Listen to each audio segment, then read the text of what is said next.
The rise of Tesla is bad news for a number of established businesses, but none are in more clear and present danger than the German automakers, whose vehicles face direct competition from the California disruptor.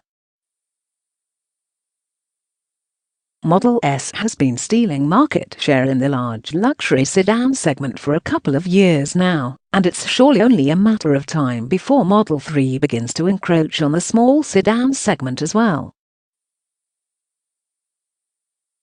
This trend first began in California, and Elon Musk announced Model 3 just became the leading sedan US market share in its segment.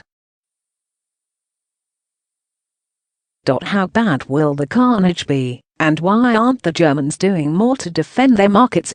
Dr. Maximilian Holland, writing in Obsession, predicts that the legacy automakers in the US small luxury car segment could lose 50% of their sales in the second half of this year. Tesla foreshadowed this emerging trend in its first quarter 2018 update letter, with a graph that compares projected Model 3 sales to incumbent models such as the BMW 3 and 4 Series, the Mercedes C-Class and CLS, and Audi's A4 and A5. Tesla has indicated that most Model 3 production will continue to go to the US market through the rest of the year, and that volume should reach 5,000 units per week starting in late July or August. Dr. Holland does the math, and the results are likely to induce angst and schadenfreude. It's worth keeping in mind that assigning vehicles to segments is somewhat arbitrary. Some industry analysts group models by size, others by level of luxury. However, most observers seem to agree about which vehicles they see as direct competitors for Model 3. That said, the size of the small luxury segment was just under 450,000 units in 2017, or an average of around 37,000 units per month, according to Statista. The German luxury brands accounted for approximately 23,000 units per month, or 61% of the market. Assuming that it reaches its goal of 5,000/week, Tesla will soon be delivering some 21,600 units of Model 3 per month, comparable to the sales of BMW, Mercedes and Audi combined. There can be no question that all the incumbents in this segment are going to be massively disrupted, says Drive. Holland.why. Holland points out that the legacy automakers have had years to plan for this moment, and yet have done little or nothing to counter it.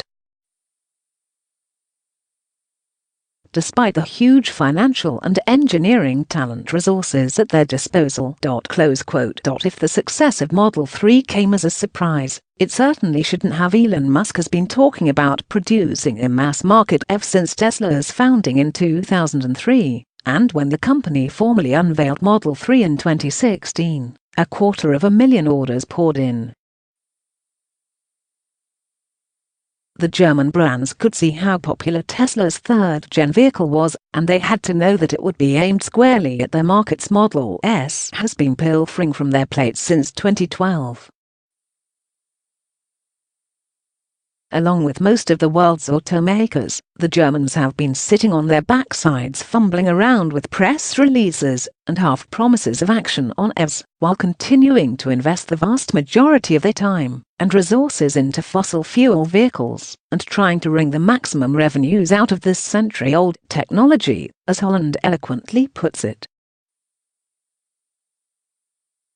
All of these companies have built quality EVs.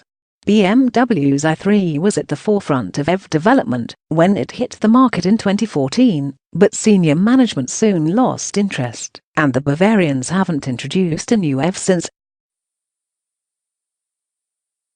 How can such storied and powerful companies lose market positions so quickly to a Silicon Valley upstart?